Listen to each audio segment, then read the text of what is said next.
₹20,000. അതായത് 20,000 രൂപയുടെ mid range price സെഗ്മെൻറ്റിൽ സാംസങ്ങിൻ്റെ ഫോൺസ് നോക്കുന്നവരുടെ ചോയ്സ് ആണ് സാംസങ്ങിൻ്റെ എം സീരീസ് ഫോൺസ്. സോ ഈ എം സീരീസിൻ്റെ ഭാഗമായിട്ട് സാംസങ് ഇന്ന് ലോഞ്ച് ചെയ്ത അവരുടെ ലേറ്റസ്റ്റ് ഫോണാണ് ഈ സാംസങ് ഗാലക്സി M33 5G. ഈ ഫോണിൻ്റെ അൺബോക്സിംഗ്, ഫസ്റ്റ് ഇംപ്രഷൻ, ഫീച്ചേഴ്സും പിന്നെ ഇതിൻ്റെ പ്ലസ് ആൻഡ് മൈനസ് എല്ലാം ഞാൻ ഈ ഒരു വീഡിയോയിൽ ഷെയർ ചെയ്യുന്നുണ്ട്. വീഡിയോ അവസാനം വരെ കാണുക, കൂടുതൽ സമയം വേസ്റ്റ് ചെയ്യാതെ let's roll. Slim beauty box ആണ് കൊടുത്തിരിക്കുന്നത്. Type C to type C charging cable, documentation and finally sim ejector pin. സാംസങ്ങിന്റെ പണ്ടത്തെ എം സീരീസ് ഫോൺസിൽ വളരെ ചീപ്പ് ക്വാളിറ്റി ബാക്ക് പാനലായിരുന്നു, അത് അവർ മാറ്റിയിട്ടുണ്ട്. That's good. ഇപ്പോൾ കുറച്ചും കൂടി ഒരു ബെറ്റർ ഫിനിഷ് വരുന്നുണ്ട്. ഒരു മാറ്റ് ഫിനിഷ് ആണ് കൊടുത്തിരിക്കുന്നത്. കയ്യിൽ ഹോൾഡ് ചെയ്യുമ്പോഴും കുറച്ചും കൂടി ബെറ്റർ ഫീൽ കിട്ടുന്നുണ്ട്. പക്ഷേ ഒരു എം സീരീസ് ഫോണിന്റെ ആ ഒരു ബൾക്കി ഫീൽ ഉണ്ടല്ലോ, കയ്യിൽ ഹോൾഡ് ചെയ്യുമ്പോൾ നല്ല തിക്നെസ്സും വെയിറ്റ് ഒക്കെ കാണും. അത് ഇവിടെയും വരുന്നുണ്ട്. 215 ഗ്രാം ആണ് വെയിറ്റ്. സോ ലേശം വെയിറ്റ് കൂടുതലാണ്. 9.1 mm ആണ് തിക്നെസ്. അതിന്റെ മെയിൻ കാരണമാണ് ഇതിലുള്ള 6000 mAh ബാറ്ററി. സ്റ്റിൽ അത്യാവശ്യം നല്ല രീതിയിലുള്ള വെയിറ്റ് ബാലൻസ് ഒക്കെ ചെയ്തിട്ടുണ്ട്. ഓക്കെ, അങ്ങനെ ഭയങ്കരമായി വെയിറ്റ് ഫീൽ ആവില്ല, സ്റ്റിൽ വെയിറ്റ് ഉണ്ട്. ഫോണിന്റെ ടോപ്പിൽ നോയ്സ് ക്യാൻസലേഷൻ മൈക്ക് ഉണ്ട്. ലെഫ്റ്റ് സൈഡിലാണ് സിം ട്രേ, വോളിയം റോക്കറും പവർ ബട്ടണും റൈറ്റ് സൈഡിലാണ്. ബോട്ടം സൈഡിൽ ഹെഡ്ഫോൺ ജാക്ക് ഉണ്ട്, mic, type C charging port and bottom firing speakers. ഈ ഫോണിൽ 6.6 ഇഞ്ചിൻ്റെ ഫുൾ HD+ TFT പാനലാണ് കൊടുത്തിരിക്കുന്നത്.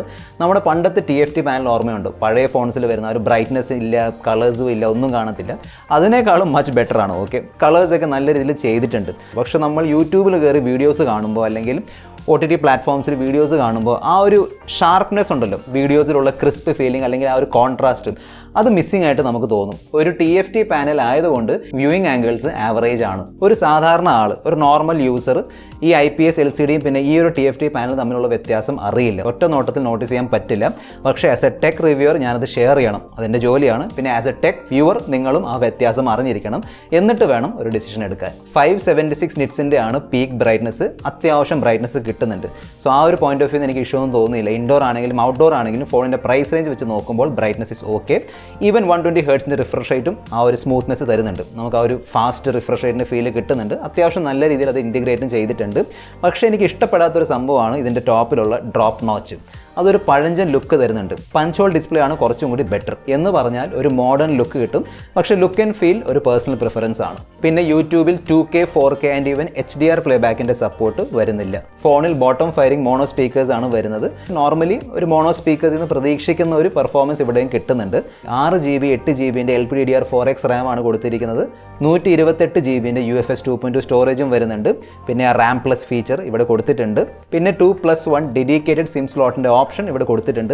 അതായത് നിങ്ങൾക്ക് 2 സിമ്മും ഒരു SD കാർഡും ഒരുമിച്ച് യൂസ് ചെയ്യാൻ കഴിയും. നമ്മൾ ലാസ്റ്റ് അൺബോക്സ് ചെയ്ത Samsung Galaxy A53 5G phone ഉണ്ടല്ലോ, അതിലുണ്ടായിരുന്ന എക്സാക്ട്ലി സെയിം ചിപ്സെറ്റ് ആണ് ഇവിടെയും വരുന്നത്. അതായത് സാംസങ്ങിൻ്റെ പുതിയ Exynos 1280 ചിപ്സെറ്റ് ആണ്. 5 നാനോമീറ്റർ ചിപ്സെറ്റ് ആയതുകൊണ്ട് കുറച്ചും കൂടി ബെറ്റർ ബാറ്ററി പെർഫോമൻസ് നമുക്ക് പ്രതീക്ഷിക്കാം.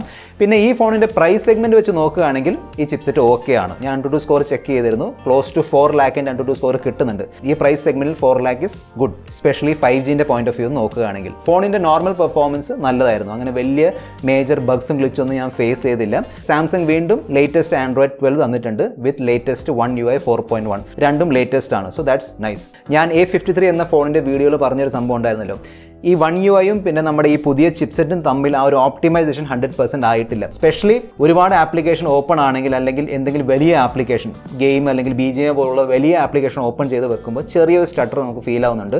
ഒരു ബ്രാൻഡ് ന്യൂ ചിപ്സെറ്റ് ആയതുകൊണ്ടാവാം ഈ ഓപ്റ്റിമൈസേഷൻ ഇഷ്യൂ വരുന്നത്. പിന്നെ സാംസങ്ങിൻ്റെ M33യിൽ സാംസങ് 2 ഇയേഴ്സിൻ്റെ OS അപ്ഡേറ്റും അതിനോടൊപ്പം തന്നെ 4 ഇയേഴ്സിൻ്റെ സെക്യൂരിറ്റി അപ്ഡേറ്റ് പ്രോമിസ് ചെയ്തിട്ടുണ്ട്. പിന്നെ നോർമലി സാംസങ് ഫോൺസിൽ വരുന്ന ഫീച്ചേഴ്സ് ഒക്കെ ഇവിടെ കൊടുത്തിട്ടുണ്ട്. അതായത് നോക്ക് സെക്യൂരിറ്റി ഉണ്ട്, സെക്യൂർ ഫോൾഡറിൻ്റെ ഓപ്ഷൻ വരുന്നുണ്ട്, Alt Z അല്ലെങ്കിൽ ക്വിക്ക് സ്വിച്ചിൻ്റെ ഓപ്ഷൻ ഉണ്ട്, NFC-ൻ്റെ സപ്പോർട്ടും കൊടുത്തിട്ടുണ്ട്. സോ നിങ്ങൾക്ക് വേണമെങ്കിൽ സാംസങ് പേ യൂസ് ചെയ്യാം. സോ സാംസങ്ങിൻ്റെ എല്ലാ ഫീച്ചേഴ്സ് ഇവിടെ കൊടുത്തിട്ടുണ്ട്. അതേ രീതിയിൽ ബ്ലോട്ട്വെയർസും വന്നിട്ടുണ്ട്. പിന്നെ ആ ഡിസ്കവർ ടാബ് ഉണ്ടല്ലോ, സാംസങ് ആപ്പ് റെക്കമെൻഡേഷൻ തരാൻ വേണ്ടി ഉപയോഗിക്കുന്ന ഡിസ്കവർ ടാബ്, അതും ഇവിടെ വരുന്നുണ്ട്.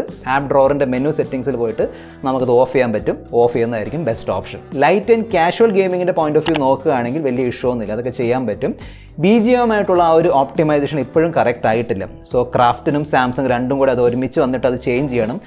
കാരണം കേപ്പബിൾ ചിപ്സെറ്റ് ആണ്. ഒരു അറ്റ്ലീസ്റ്റ് ഒരു അൾട്രേൻ്റെ സ്പീഡെങ്കിലും കിട്ടണം. അതായത് സ്പീഡല്ല, അൾട്രേൻ്റെ ഒരു FPS എങ്കിലും കിട്ടണം. 40 FPS കിട്ടണം. ഇപ്പോഴും ഹൈ ആണ്, അതായത് 30 FPS മാത്രമേ അൺലോക്ക് ആയിട്ടുള്ളൂ. പുതിയൊരു ചിപ്സെറ്റ് ആയതുകൊണ്ടാവാം. 50 മെഗാപിക്സലിൻ്റെ ക്വാഡ് ക്യാമറ സെറ്റപ്പ് ആണ് കൊടുത്തിരിക്കുന്നത്. 5 മെഗാപിക്സലിൻ്റെ അൾട്രാവൈഡ് ആണ് കൊടുത്തിരിക്കുന്നത്. ബാക്കി 2+2 മാക്രോ ആൻഡ് ഡെപ്ത് ആണ്. 8 മെഗാപിക്സലിൻ്റെ സെൽഫി ക്യാമറയും വരുന്നുണ്ട്. Okay, typical mid range level Samsung camera performance തന്നെയാണ് കിട്ടുന്നത്.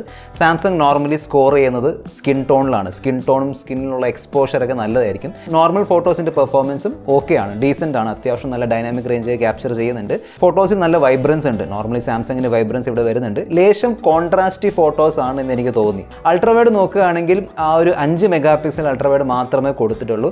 കളേഴ്സൊക്കെ അത്യാവശ്യം നല്ല രീതിയിൽ മെയിൻറ്റെയിൻ ചെയ്യുന്നുണ്ട്. പക്ഷേ ഡീറ്റെയിൽസ് മിസ്സിംഗ് ആണ്. 8 മെഗാ പിക്സലിൻ്റെ അൾട്രാവൈഡ് കൊടുക്കേണ്ടതായിരുന്നു ഫോർ ഷ്യൂർ. മാക്രോ പെർഫോമൻസ് ആ ഒരു mid range level 2 mega pixel average macro performance ആണ് ഇവിടെയും കിട്ടുന്നത്. 4K 30 FPS ആണ് മാക്സിമം വീഡിയോ റെസൊല്യൂഷൻ. ഞാൻ വീഡിയോ സാമ്പിൾ ഷെയർ ചെയ്യുന്നുണ്ട്. സെയിം സാംസങ്ങിൻ്റെ ടിപ്പിക്കൽ വീഡിയോ പ്രോസസ്സിംഗ് ആണ് നടക്കുന്നത്. ഡൈനാമിക് റേഞ്ചൊക്കെ നല്ലതാണ്, കളേഴ്സൊക്കെ നല്ലോണം വരുന്നുണ്ട്. പിന്നെ 4Kൻ്റെ ഒരു എബിലിറ്റി ഇവിടെ വരുന്നുണ്ട്. ഫോണിൻ്റെ സെൽഫി ക്യാമറ പെർഫോമൻസിലും അങ്ങനെ വലിയ കംപ്ലയിൻസ് ഒന്നുമില്ല. നോർമലി സാംസങ്ങിൻ്റെ സെൽഫി ക്യാമറ പെർഫോമൻസ് നല്ലതായിരിക്കും. ഇവിടെ നല്ല പെർഫോമൻസ് തന്നെ കിട്ടുന്നുണ്ട്. സ്കിൻ ടോൺ ഒക്കെ നല്ലതാണ്, നല്ല നാച്ചുറൽ സ്കിൻ ടോൺസ് ആണ് വരുന്നത്. ഈവൻ സെൽഫി വീഡിയോയിലും നല്ലൊരു എക്സ്പോഷറൊക്കെ കിട്ടുന്നുണ്ട്, നല്ല കളേഴ്സൊക്കെ വരുന്നുണ്ട്. നമ്മൾ A53-ൽ കണ്ട ആ ഒരു ഓബ്ജക്റ്റ് ഇറേസറിൻ്റെ ഫീച്ചർ ഉണ്ടല്ലോ, അത് ഇവിടെയും വരുന്നുണ്ട്. അതായത് നമ്മുടെ ഫോട്ടോസിൽ നിന്ന് ആവശ്യമില്ലാത്ത ഓബ്ജക്റ്റ് ഒക്കെ നമുക്ക് വേണമെങ്കിൽ ഇറേസ് ചെയ്യാൻ പറ്റും. ഇങ്ങനെ 15,000 15,000 റുപ്പീസിൽ വരുന്ന, നോർമലി 15,000 റുപ്പീസ് ഉള്ള സാംസങ് ഫോൺസിൽ വരുന്ന ഒരു ക്യാമറ പെർഫോമൻസ് ആണ് എനിക്ക് ഇവിടെ കിട്ടിയത്. ഓക്കെ, പണ്ടത്തെ ആ 20,000 ഒരു ക്യാമറ പെർഫോമൻസ് ഉണ്ടല്ലോ, അത് ഇനി വേണമെങ്കിൽ 25,000 സാംസങ് ഫോൺ വാങ്ങേണ്ടി വരും. ഞാൻ എപ്പോഴും പറയാറുണ്ട്, മിഡ് റേഞ്ചിൻ്റെ ഒരു സെഗ്മെൻറ്റ് അങ്ങോട്ട് മാറിക്കൊണ്ടിരിക്കുകയാണ്. അതായത് പണ്ട് 10 to 20,000 ആയിരുന്നു, ഇപ്പം 15 to 25,000 ആണ്. 6000 mAh വലിയൊരു ബാറ്ററി കൊടുത്തിട്ടുണ്ട്. ഓക്കെ, അതുകൊണ്ട് തന്നെ നല്ല ബാറ്ററി ബാക്കപ്പ് ആണ് കിട്ടുന്നത്. ഈസിലി 1.5 ദിവസം 1.5 ഡേ വരെ നിങ്ങൾക്ക് യൂസ് ചെയ്യാൻ പറ്റും. 25 വാട്ടിൻ്റെ ഫാസ്റ്റ് ചാർജിങ് സപ്പോർട്ട് ചെയ്യുന്നുണ്ട്, പക്ഷേ ബോക്സിൽ ചാർജർ വരുന്നില്ല. ഫിംഗർ പ്രിന്റ് സ്കാനറിൻ്റെ ഫീച്ചറിലും ഫേസ് അൺലോക്കിൻ്റെ ഫീച്ചറിലും ഒരു ഇഷ്യൂ ഞാൻ ഫേസ് ചെയ്തില്ല. നല്ലൊരു പെർഫോമൻസ് ആണ് കിട്ടിയത്.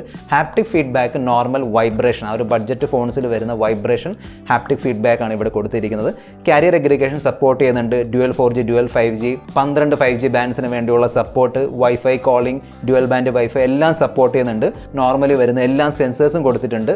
And sir value is under limit. ഈ ഫോണിൻ്റെ ലോഞ്ചിന് മുന്നെയാണ് ഞാൻ ഈ ഒരു വീഡിയോ ഷൂട്ട് ചെയ്യുന്നത്. സോ എനിക്ക് എക്സാക്ട് പ്രൈസ് അറിയില്ല, ലോഞ്ചിന് ശേഷം അത് അറിയുമല്ലോ. സോ ഞാൻ ഡിസ്ക്രിപ്ഷൻ ബോക്സിൽ ഇത് ഇട്ട് തരാം തീർച്ചയായിട്ടും. ഓക്കെ, നിങ്ങളുടെ കയ്യിൽ ചാർജർ ഇല്ലെങ്കിൽ അതിൻ്റെ പ്രൈസും കൂടി ചേർക്കണം. സോ നിങ്ങൾ ഈ ഒരു പ്രൈസ് സെഗ്മെൻറ്റിൽ സാംസങ്ങിൻ്റെ ഒരു 5G ഫോൺ നോക്കുന്നുണ്ടെങ്കിൽ ഇത് നോക്കാം. കാരണം സാംസങ്ങിൻ്റെ തന്നെ ഫോൺ വേണം. ആ ഒരു 1 UI സാംസങ്ങിൻ്റെ ഫീച്ചേഴ്സ് ഒക്കെ നോക്കുന്നവരുണ്ട്. 15,000 താഴെ നമ്മൾ ഈയിടെ അൺബോക്സ് ചെയ്ത സാംസങ് ഗാലക്സി F23 5G എന്ന ഫോണും വരുന്നുണ്ട്, അതും നോക്കാം. സിമിലർ സ്പെസിഫിക്കേഷൻസ് ആണ്. അതിൽ ക്വാൾകോമിൻ്റെ സ്നാപ്ഡ്രാഗൺ 750G ചിപ്സെറ്റും വരുന്നുണ്ട്. ഓക്കെ, സോ ഈ രണ്ട് ഫോൺസിൻ്റെയും കമ്പാരിസൺ കാണാൻ താല്പര്യമുണ്ടെങ്കിൽ താഴെ കമൻറ്റ് ബോക്സിൽ എഴുതി അറിയിക്കുക. ഇനി നിങ്ങൾക്ക് ബ്രാൻഡ് ഒരു വിഷയമല്ല എങ്കിൽ ഒരുപാട് നല്ല ഓപ്ഷൻസ് ഈ പ്രൈസ് സെഗ്മെൻറ്റിൽ വരുന്നുണ്ട്. ബാക്കി എല്ലാ ബ്രാൻഡുകളുടെ സൈഡിൽ നിന്ന് വരുന്നുണ്ട്. സോ ഒരു കംപ്ലീറ്റ് അനാലിസിസ് ചെയ്യുക, എന്നിട്ട് ഒരു ഡിസിഷൻ എടുക്കുക. Okay, this is your friend mister perfect tech signing off. Good bye.